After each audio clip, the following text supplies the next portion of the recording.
Commençons les questions orales par la question du groupe FN. Monsieur Legrand.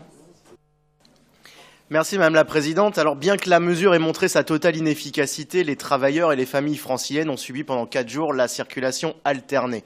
Une mesure imposée par l'État, mais que vous avez soutenue et qui a eu pour corollaire la gratuité des transports en commun. Des transports en commun qui ont d'ailleurs montré très largement leur totale inadaptation à une quelconque fréquentation massive. Alors pas par la faute à pas de chance, comme on a pu entendre Madame Joanneau le dire, mais bien par la faute d'un sous-investissement chronique de l'État dans les infrastructures existantes. Et oui, c'est vrai, inaugurer une nouvelle ligne, ça passe mieux pour se faire réélire que d'investir dans le remplacement d'une caténaire centenaire.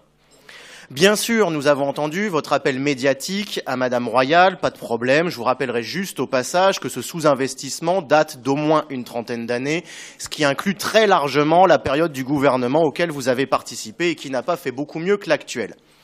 Alors pour en revenir à notre sujet, les abonnés Navigo, soit l'immense majorité des utilisateurs du réseau, n'ont de fait pas bénéficié de la gratuité des transports, les abonnements étant mensuels ou annuels.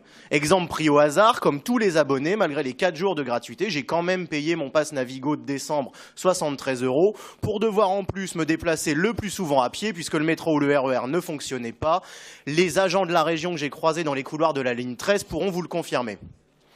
Par conséquent, par souci d'équité entre l'ensemble des usagers, mais aussi en raison des nombreux dysfonctionnements constatés particulièrement sur le réseau Nord, nous vous demandons de mettre en œuvre les procédures nécessaires pour que les abonnés Navigo obtiennent un remboursement partiel de leur pass au prorata des jours de gratuité.